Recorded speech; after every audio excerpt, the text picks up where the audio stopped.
Hello, welcome back to BlenderSushi Live Noding.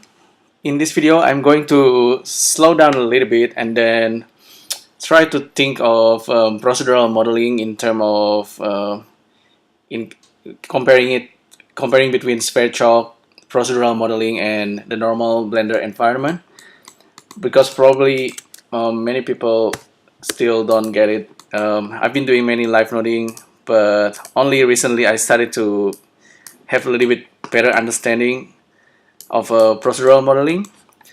So normally, I'll save this real quick first. This is Sverchok procedural modeling fundamental.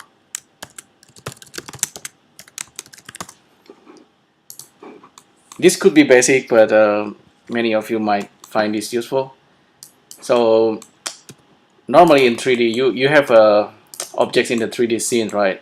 And an object is basically either text or mesh or curve, like NURBS surface. But normally we have like an object which is a polygon mesh. It's a 3D mesh, and we know it that we can work in the object level, and we can go inside the objects into edit mode, and then we can work with the vertices, edges, and faces. Vertices. See, I'm just moving the vertices, and then edges and face. This is a common knowledge every 3D artist should know, and you can manually work with this, pulling and pushing vertices. You can use the sculpt tool, whatever, and you go back to object mode if you're done with that object. In Sverchok, as you know already, you can dig inside, and basically in Sverchok you may start with something that's totally empty. It's basically something like this. This is an object in Blender, but it's an empty container. It's only have like a transform. It doesn't have anything, but you always know you can dig inside it. And if you control click, you can start. If you are in vertex mode and you start control click, in Blender you can start generating lines. This is something that Blender is unique, because it's a point in Blender is something that's important as edges and faces. In some other package, sometimes they only look at into points and face, and edges is not really like important. But in Blender, each component is really important, and so you can do that quite easily. So you create lines that way if you're doing it manually. If it's inside Sverchok, of course you can create point quite easily as well if you use vector in, and then you use things like viewer draw or viewer bmesh mk2. You can generate points that way. With a viewer bmesh mk2, you will generate an object right away, while with a viewer draw you only see the viewer when you build it. See, this is pretty common in Sverchok. If I use viewer bmesh mk2, you will see there's a point there, and you can have multiple points either by creating list join, perhaps. Let's say I want to generate a few points. This one maybe 0, 0, 0. I think I should have it here. You see, there's a point, 2 points being generated, and it's all procedural. We just use nodes to do that. And Sverchok have some crazy neat thing, like you can also use random vector, for example, and random vector generate random points like that. Imagine having to do that manually. You have to do it many times, or using things like particles. But Sverchok is actually doing the mesh, and it's all active, and it's all procedural. It's really neat to have this ability. I can see like Sverchok is really like a huge potential. It's really not comparable to Houdini. Of course, Houdini is like the whole procedural kind of system. 3D, it's like a big brother, of procedural. It's like one of the best out there. Sverchok is kind of humble. I can see it as a big potential in Blender, even though Blender is not pointing toward all nodes yet. I don't know, maybe Blender 3 or Blender 4, who knows. But for now, I think animation nodes and Sverchoks are the best add-on to do procedural modeling and animations. This so we know we can do random, and Sverchok has other generators here: line, plane, N-gon, box, circle, whatever. Circle, see, you can make circle quite easily. You can turn it into polygon or edges. If I turn off the polygon, you can control the radius and the vertices. This is really powerful. Of course, we know that. Now I will delete everything again, start from scratch. What I really want to touch is this idea, modular idea. I don't know how you model it, but you either have a single object with a lot of components, or you have multiple objects, right? What I mean is, you have a single object here, and I'll have a second object here, and the third object. For the second object, you can have multiple, okay? And third one, I can make multiples and join them. Control J, and I join it into a single object. This is common thing also that any basic 3D artist should know. One object can have multiple separate elements. They are not connected in whatsoever. If they are connected, it's a different thing. It's becoming like a single element. Connected, what I mean is, if I have this object and then I go to edit mode and then I duplicate it and I actually connect the faces, select the face here, select the face there, and F. What is the connector to that? I think it's normally F, but I forgot. I haven't done modeling for a while, so. But if I connect it using F on the vertices, it works. I think if we want to connect face, it's called bridge. Okay, but I haven't done that for a while. So this is 3 objects in the scene. If we look at the outliner, it's basically, okay, 1, 2, 3. I'll name it 1, 2, and 3. This is 3 objects, and now what I want to do is really investigate these 3 objects inside Sverchok, because that's all about live noding. It's all about procedural. So inside Sverchok, we get these objects 1, 2, 3, and then just get selections, and we have 1, 3, and 2. It's sorting the objects, but sometimes it's sorted, sometimes it doesn't. So it doesn't matter the order. It will matter at some point, but for now it's okay. So basically, this is what I want to think about. So we have object, and inside objects we can have points, we can have edges, and we can also have a face, right? This is the basic components, and objects you can have many objects. Okay, in the scene, object 1, 2, 3, 4, 5, and inside the objects, apparently inside an object you can also have multiple elements. So this is something that's normally people don't think too much unless they're doing procedural workflow.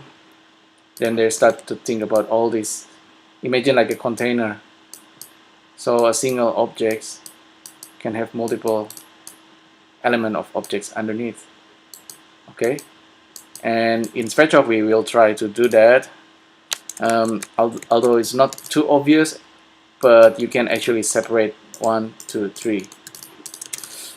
So objects viewer, I'll use objects viewer for now, viewer draw, and if we plug all this in, you will see something interesting. Apparently they're on top of each other. You can see there are 3 objects, but we have everything at the same place. Actually, this guy, I have to maybe move this slightly so you can see clearly. what's going on. You see, it's actually 1, 2, 3 objects, and then if I reset all of them, they're gonna be just like a Sverchok, what you're looking in Sverchok, except that it doesn't have a rotation. Maybe I should have used a different kind of objects here instead of all cube. Maybe I'll make this smaller and make this one a little bit bigger. I'll select this and I'll reset all of them first. Reset all in the rotations and reset all in the scale. So we have 1, 2, 3. If I load it in Sverchok, they're actually on top of each other. If I reset these 3, Alt G, and reset it, they are all correctly placed on top of each other. So we are looking at the whole thing together. If we want it to be at the current place, which is we already apply like a transformations in 3D space, we need to use the matrix. So matrix apply. So these 3 objects have their own transform, and we already applied it. If we apply it, we can see it like that. Okay, that's okay. That's quite obvious probably for some of you. What if we want to see this object or this object or this object? We need to separate it, so we need to use list item. We need to separate the vertices or the edges or the polygons, because we are working in Sverchok, and in Sverchok right away we can see the components of object. It's like the object mesh data right away. We are not in the object mode anymore. If you are in animation nodes, you can still kind of dealing more in the object level. So if we separate the vertices and then the polygon, see, I'm plugging it into list item. We're gonna list the item, obviously. So either one of this guy. Currently we have this just points. What's going on? Maybe we are not in the right level. Maybe we need to be in level 1. Sometimes you need to play around with the level, because the level in Sverchok we have some kind of you know, like the Matryoshka doll kind of thing. We have level of objects. It's a list inside a list inside a list inside a list, like an array. Sometimes we need to go to level 1, 2, 3, or sometimes we need to unwrap this thing and turn it into a single list. This kind of thing is happening inside Sverchok, and it's also kind of in sync with Python programming. If you deal with a lot of list array inside array, it's basically like how you can think of Sverchok. So anyway, list item at level 1 is giving us this guy, which is this object, right? It's nice. Okay, now if we want to switch to another object, we can change it here. So we have that object, and then we have this object. But you have to ensure that this data from the vertex and the polygon matching. So 0, 1, 2. So we have 3 objects. You cannot go over, it's gonna give error. However, in Sverchok you can have, like, maybe you are using this data, data number index 0, which is this guy, but you can use data from this guy and it still works. That's amazing. So you're using the points data from this guy, but you're using the polygon data of this guy and it's still working. You can also use data from this guy. This is a 2 cube, and see the points? It's still being generated. So in Sverchok, that's kind of sometimes it's okay. It will still work and it will still bake. If I bake it out, you will get a new object. And the new object actually have this guy. It seems to be killing the vertices. It doesn't. It's get rid of the stray vertices. Sometimes you might want that, but it's deleting it for you. So that's how you separate 3 objects being inside Sverchok. Sometimes you do just, you just work in a single object like that, and then you maybe inside Sverchok you want to make, hey, I want to make this cube smaller, make this cube bigger, and this cube smaller, and you are kind of editing it inside Sverchok that way. You can do that. Real soon I will show you that. Before I go there, I will also show you there is something called object ID. not the most obvious, but you can kind of filter out objects by their name. You can sort the objects by elements, and then you can also have this object ID out mk2. There is also point on mesh and raycast. They are quite advanced. I might talk about that in next live noding. I'm not familiar with those two, but there is object ID out. This is also very useful because you can actually separate the objects. You can list item basically, and plug in this object. This is object data, and you can pick one of the objects. I don't know which level we have to deal with, but we can output this guy there, and then we can get access to the polygon.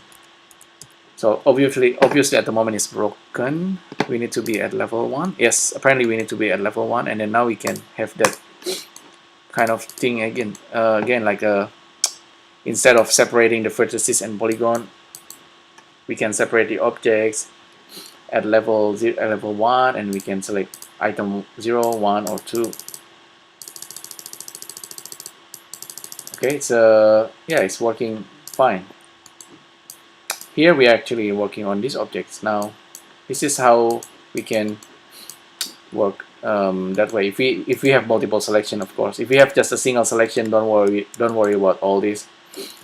The next one, I will make object number 4. Here I will deal with a single object only in the 3D scene, and I will do something with this guy. So this is object number 4. Maybe I should name it 4. Get selection. This guy object in is not always live updating. Be careful. But once you bring it in, you can kind of work with this guy. You see at the moment the metric is not being applied, so all the transformation in 3D doesn't update in Sverchok unless you use the matrix apply. Once again, I'll do this a couple of times until we really understand what's going on. See, that's if we apply the matrix applies, it's almost like Control A in Blender and then apply location, rotation, scale. So that's what's happening there. Vertices, polygon in Sverchok. So we are basically sourcing the data of these objects, number 4. And in Sverchok, you can provide multiple metrics. So for matrix in, if we use vector location, vector in, we can transform the objects. So we are actually transforming the object, and if we bake it, the object will be on that place with there's a transform data there. You can also have multiple, like if we use line data, vertices, plug into the location, we can have like instance. So that's also quite important. What's interesting is if we actually, let's say if someone asks, okay, we have these objects, but I want to scale each part of it. How can we do that? That's for that we need, for that to happen, we need to separate this object. Just like if we are working on this object in Blender and we want to work, either we dig inside it and we separate it, or we separate loose part, and then now it's becoming separate object. In Sverchok though, that's not always the most obvious or the most easier. It's not the easiest to understand because you will be dealing with a multiple array of these objects. So separate loose parts, we can do that. So now Sverchok says there's an indicator here. Hey, we have now 4 elements coming in. 4 elements, and then if you look at the matrix in, we have 4 elements, but then they are all in the same spot basically, which is this guy. If I use a line and make a 4 vertices, plug in there, so this is 4 of these objects. And at this point maybe it's a little bit confusing, because if we start to, let's say we want to scale these objects manually, how do we do that? You can of course provide 4 different transforms, and you use maybe list join, and now you start to dealing with all these nodes, which can be complex when you're doing it the first time, but you will see that you can maybe wrap.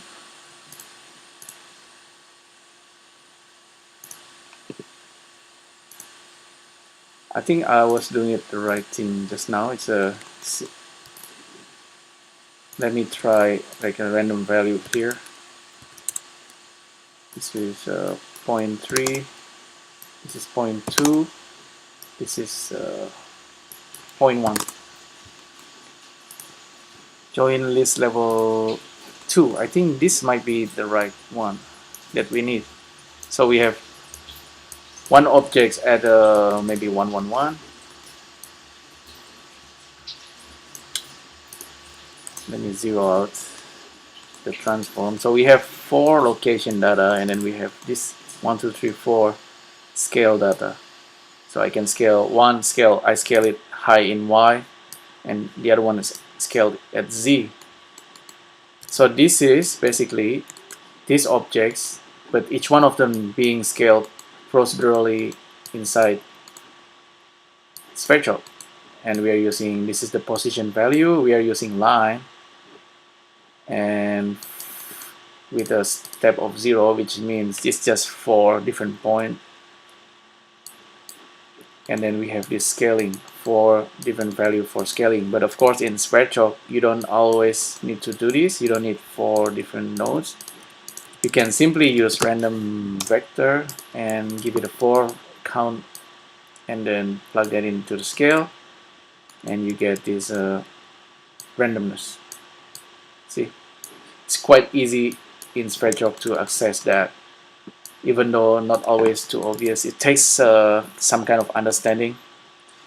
So okay, so we can randomize the scale of this guy. How about if I change to this guy?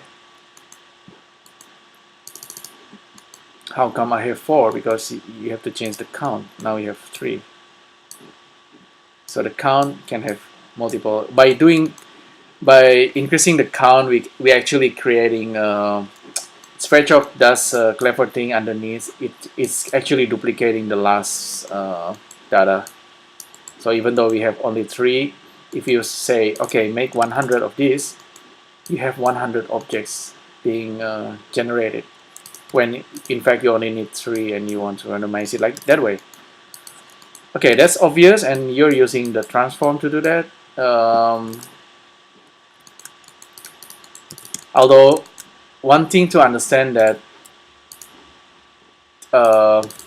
this guy, this ghost object or the viewer, the preview object is not the same as this guy.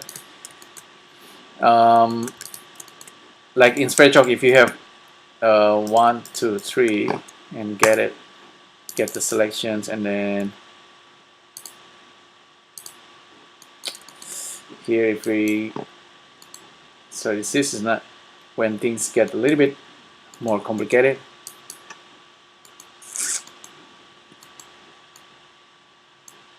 We are not really dealing with the same objects. It's not this guy anymore. It's like a clone. It's a new thing, new object. So in Sverchok it's always like that. You're not working on the original. Basically that's what I want to say. That's the instance of it. If you want to pipe the data back into the original, you use a different method. Yeah, so that's important. The next thing I want to show, if we use scale here, this is instead of using matrix, we can actually have access to these objects because we separate the loose parts. We can really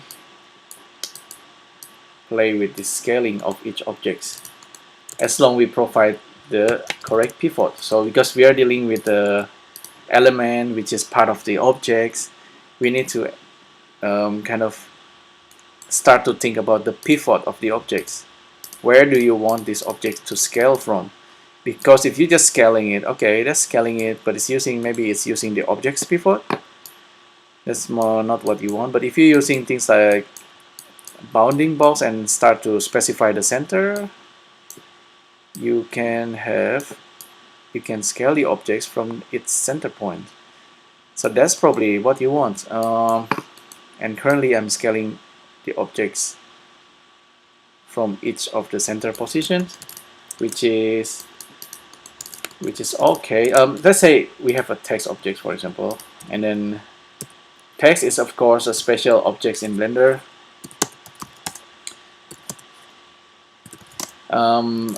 Animation nodes has a way to deal with text in its own way. In Sverchok, text when loaded into Sverchok, it's become polygons. We can actually deal with this directly. So because we are separating it, now we can scale the objects manually. This is really neat, because in fact we can do things like we did before, list join, and we can have like a floating value. This is a number. We have 4 objects, so plug that in, and we can plug this list, and then we have this.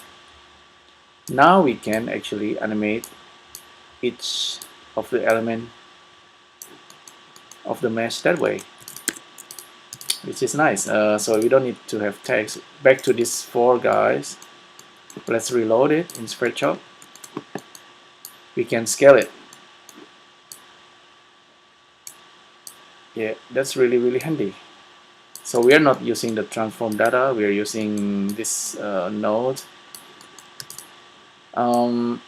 Yeah, so this is one way we can approach the solving problem the other day. You know, remember when I did something with the box? Remember I used the modifier? I'll show it to you again once more. I'll do it really fast.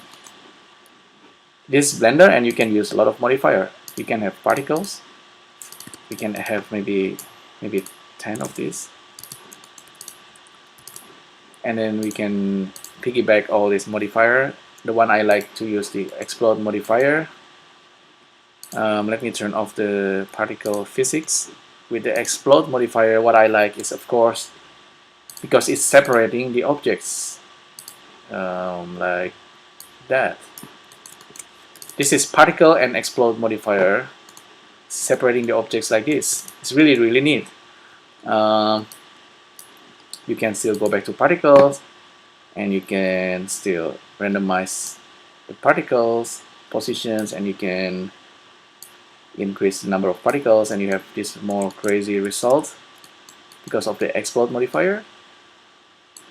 And everything is still alive. It's procedural. This is also procedural, but it's a stack. It's like a stack base. It's maybe it's like in the 3D Studio Max, I don't know. And you can smooth it, and if you actually use a solidify, you can kind of fake the Voronoi in a certain way. This is a fake Voronoi. It's kind of like a pieces. It's like a pieces of the objects, but it's not really representing the objects 100%. But this is quite good enough if you want to break objects using Blender at this moment. Blender doesn't have Voronoi yet. Maybe soon.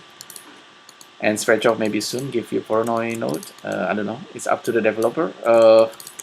But this object, like I said, this object is you can duplicate it. And this object, you know, if I for this object make this particle unique, I can randomize the seed.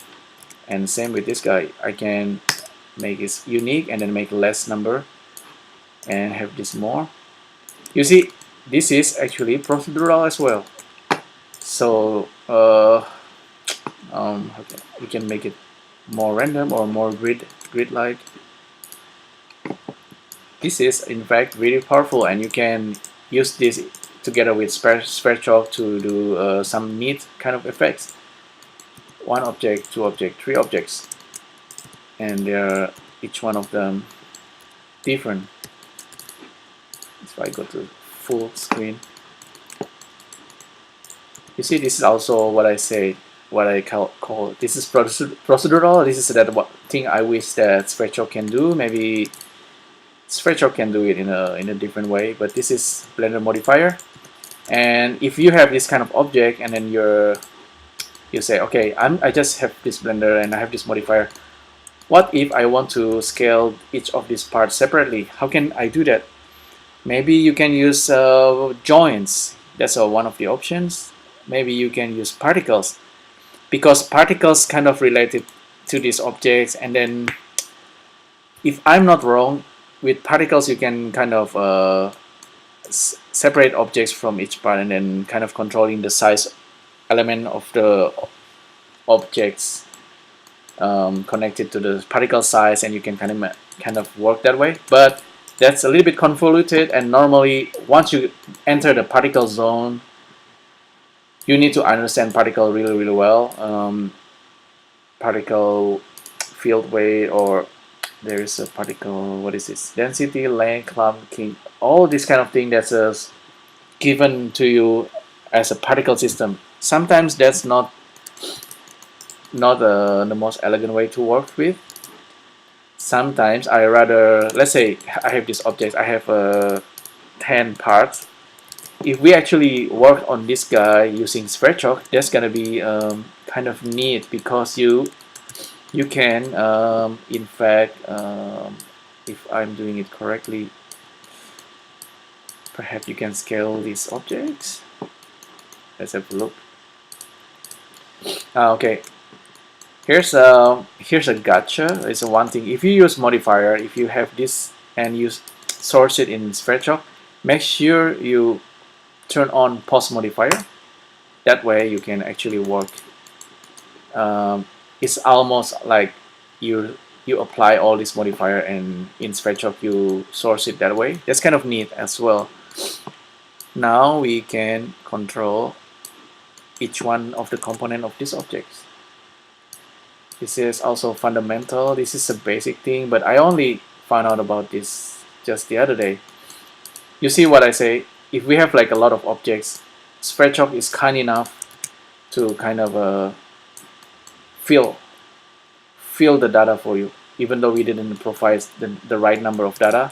See, we have 10, we only give 5. Sverchok will make 10 data, and now we can play with the scale that way. But like I said, if you have like many objects, you want to deal with data, not like this, not like having so many nodes and you have to deal with it using script. No, you don't want to do that. You actually, of course, okay, you can use Python scripting to do that. You can use Python to make these objects a certain scale, but you can randomize. Okay, now we can take advantage of the new nodes. This is thanks to Sverchok developer Zephy. He just made this the other day. It's basically a way we can randomize number. In the past we can do it like this. You know, we can provide a different number. We know that we have 10 objects, so I give a count of 10. The output of this object is a number, random number. It's a floating number. It's fraction number between 0 and 1. If we plug that into there, we have this. That's not quite right, but I update it, and it's kind of,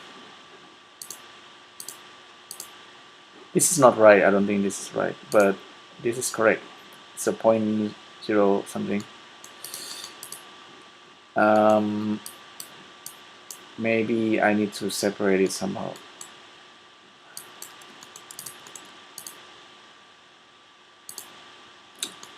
No, don't worry about that. But if we say we want to, instead of the value, small value like this, we want to have different number, we can use map range.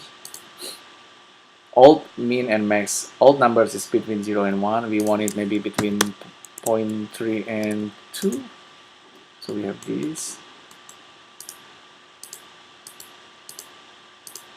Sometimes it pops out weirdly. I don't know. Maybe this is not right. Anyhow, we can use the new random number generators. So this guy give you what you need right away. So let's say if you want a random number being generated, this is the count. Maybe you want the number between 0 and 1 and 10.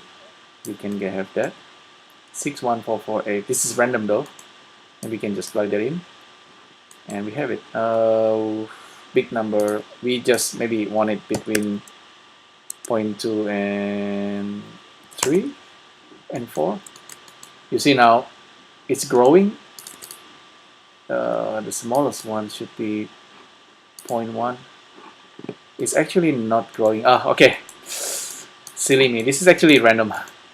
I forgot. This is not a. It's not a. It's not a range. It's not something like this. It's a random. If we use range and say random number and not, it's a range of number from 0 to 1, we get this 0, 0.1, 0.2 until 1. If we plug that in, of course it will work as well. It should work, but I have a feeling that I need to do something like separating or something, because the list is not happy. This node is not happy. The scale, it doesn't take that value somehow. Maybe it's not factorizing it properly or something. But as we have, it should actually work really.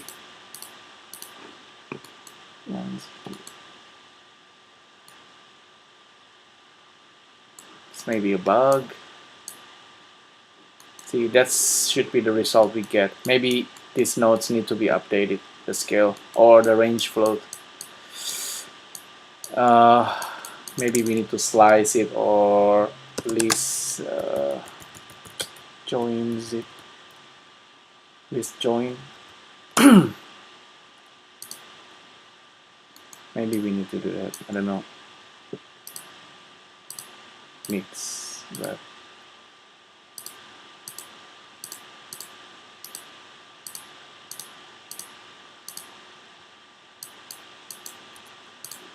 This should just work. It's a hiccup. I didn't know why it didn't work. Maybe it's expecting some kind of value. Anyhow, let's work with this random number generations. We know that we can size the count. We can randomize it. Sometimes it pops out too. I have a feeling that this number is not right as well. It's not giving us this value. Maybe I need to split it, because if we use list join and I use the float like just now, like this. This is when Sverchok lists and things need to be. We need to be aware of this.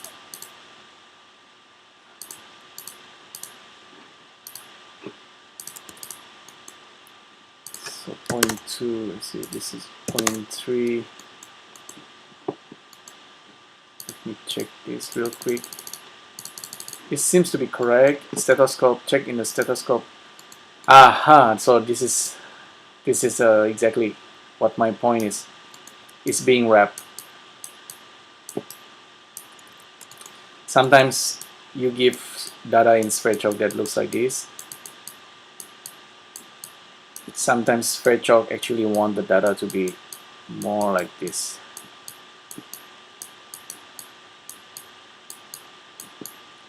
So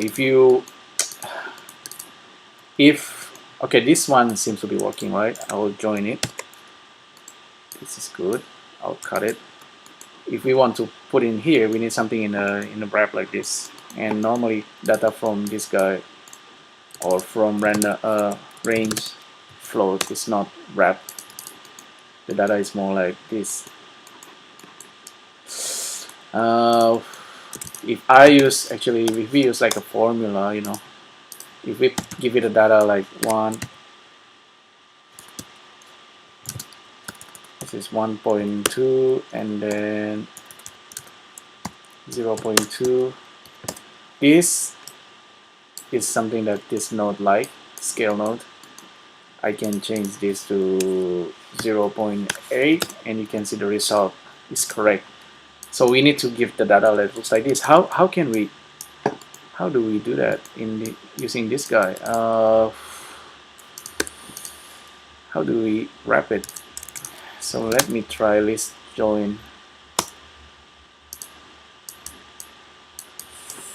Plug it in. I sometimes with the data wrapping and unwrapping, I'm not too familiar with.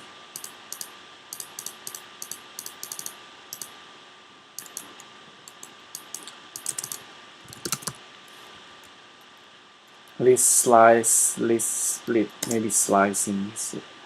Just not slicing, no, it's actually list split. List split is what we want.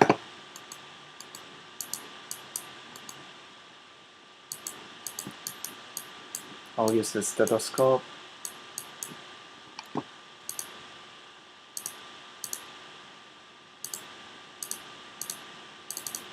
There we go.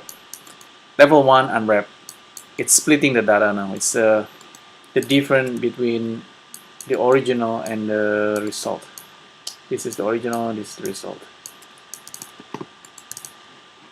There. You see that? You see the difference? This one is wrap, this one is not wrap. Now, if we use this data to plug into that guy, it will work correctly now.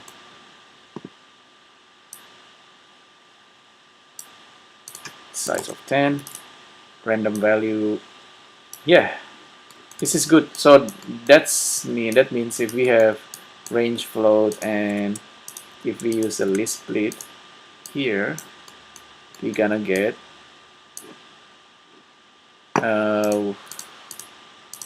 yeah, we have a value that's growing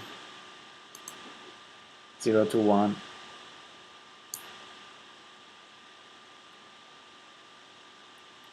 Obviously we need to know the order of this guy. Okay, the order becomes matter because if you separate these objects, which one is number 1? Maybe this is object number 1 or index 0, index 2, index 3, 4. You kind of need to sort it somehow. Okay, that's another kind of problem, or maybe another kind of potential. Depends how you look at it. Anyhow, we can have random, so we can make sure we use list split time to time and list join. One more thing I want to do is to be able to, at the moment we can scale it, you know, like that. It's not a problem. But if you want to make them disappear one by one, how do you do that? You know, that's become a new problem because in Sverchok you don't really have like animate vector or animate number. Unlike animation nodes, you can actually do that manually. You can create your own interpolation, kind of a way to animate vector. Let's see, maybe we can mix. I think in Sverchok we need mix nodes. I don't know, it's like a silly request because otherwise it's not quite easy to make a mix. You kind of need to use math maybe.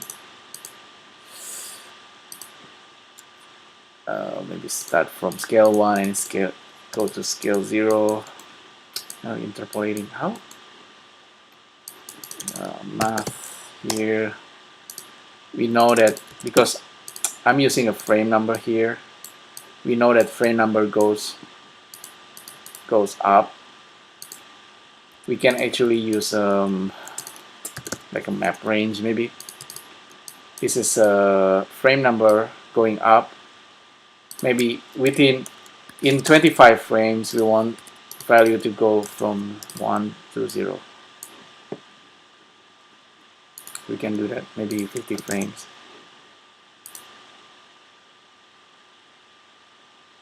and surprisingly it didn't actually work. Let me use the stethoscope on this guy.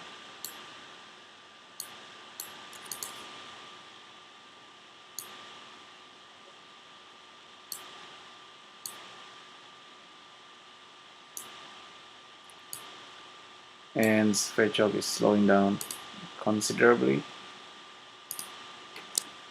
Wonder what's going on. Maybe this is pretty bad thing to do. Maybe alt min alt max should be clamp. Oh, I need to turn off the clamping. Maybe plug that in.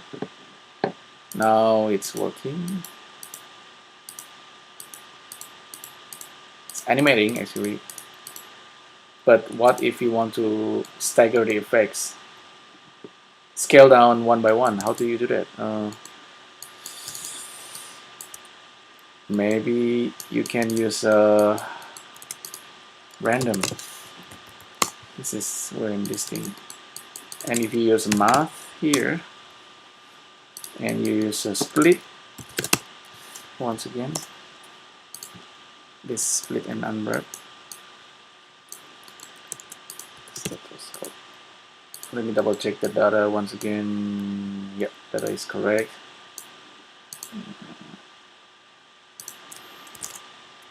Let's use int for now. It's a kind of like random int. Kind of like offsetting this frame number. Basically, that's what I'm trying to do.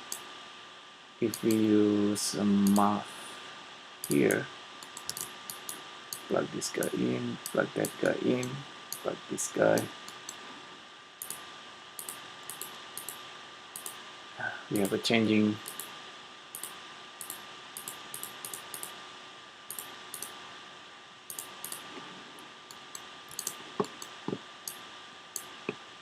I don't know if this is actually gonna work. They're all kind of scaling down. Maybe this is actually working. If I maybe integer low can be -30.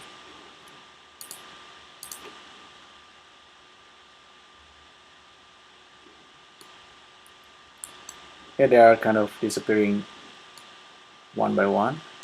I think the clamping should work, but currently it's if I do that it's broken. Clamping should work there because I want to what we give. Oh, let me stop that. Let me try to visualize the data. So time. This is time. This is a time frame. This is the value. Time always goes up. And currently we have one time, this one frame info coming in, and we use this randomness to offset the time. So for time, sometimes we have somewhere here or somewhere here or somewhere here, but we are clamping the value and kind of want to turn the time. It's become between 1 and 0. So that seems to be broken here. I don't know. Maybe I need to separate it. Still didn't work. Currently it goes from that to that, and it's gone over.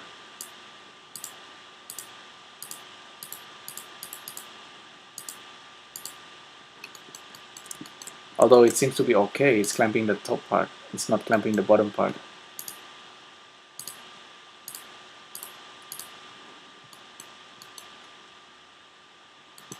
Maybe instead of doing this, it doesn't like this kind of 150 and 10. It likes it 150 and 10 to 1. So if it's a growing up, maybe should be okay if I clamp it. Yeah, growing up is okay. So it's slowly growing one by one. This is the effects that I want, but I kind of want it the opposite kind of way.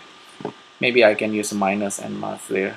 Clamp, this map range cannot be like min max and max min. It's not normal. but we can clamp it this way. So growing effects is now kind of easy to do if we are doing it this way.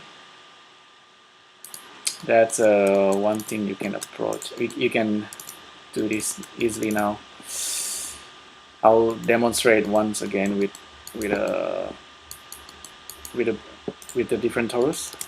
Matrix apply. I'll apply the scaling first. We have this setup already. Maybe this is like scaling element one by one. I'll save this as JSON. I will share this to you. Scale element. It's gonna be JSON. See, JSON is gonna be saving this nodes tree for you. So next time you have like pieces of object like this and you want to do something with it, scale it one by one, you can use Sverchok to do that. Get selection for this guy, actually get this guy, and then update. It should be loaded. Okay, it's already loaded. All I need to do is kind of hiding this, and let's have a look. 500. Yeah, so yeah, that's pretty much what I want to show you in this live noding video. What you just noticed there, we don't have enough number. That's the size should be the count. So maybe how many do we have? How many objects do we have? 78. Oops, apparently. That's pretty much for this live noding. I'll see you next video. I guess.